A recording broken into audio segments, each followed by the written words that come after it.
I'm starting to think that racism is a mental illness. I mean, I don't understand how you hate somebody, you have so much hate in your mind or in your brain to the point that you'll hate somebody just because the color of their skin, you know?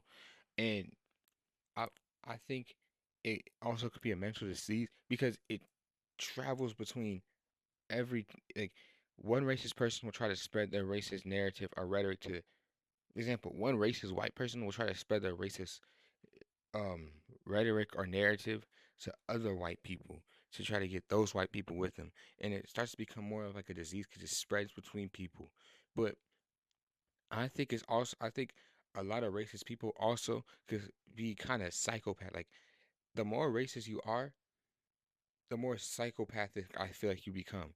Because a lot of racist people, they'll try to separate themselves from a race they don't like. Um, two, like they would move to places like, for example, a white person does not want to see any black people. They'll move to white only neighborhoods, which in my opinion is just boring because you're only seeing the same type of person. Like you're not seeing no diversity, you're not seeing any different types of cultures. You're just seeing the same type of person.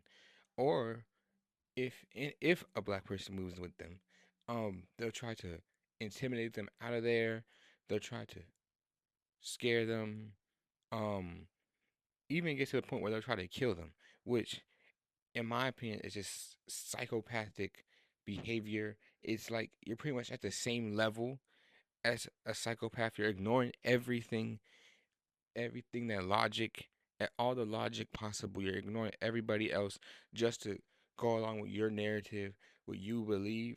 And I don't, I've dealt with racism a lot in my life, but I really don't. I started to learn over the years to stop caring about non-black kids using the N-word or somebody saying a racist thing to me because the more you start falling into racist rhetoric, like if somebody says something racist to me, I really just don't like to respond because normally back then I would actually respond with something racist back. So I started to realize I'm becoming racist because I'm starting to build stereotypes of the other race that doesn't like me, and I'm starting to go back at them.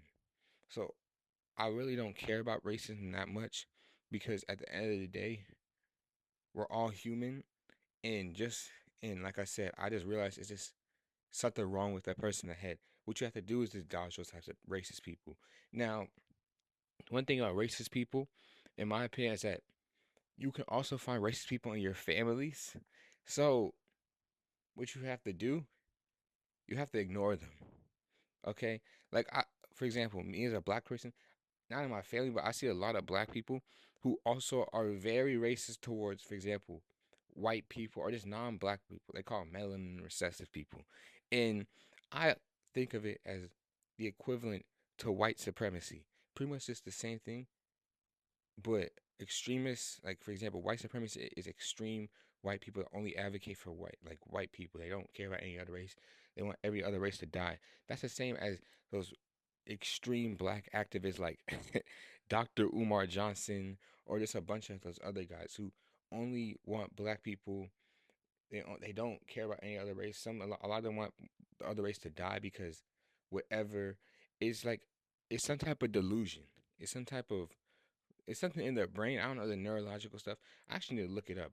But there's like something wrong in like a lot of racist people's brains to where they hate other people because their skin color. But I just wanted to talk about this.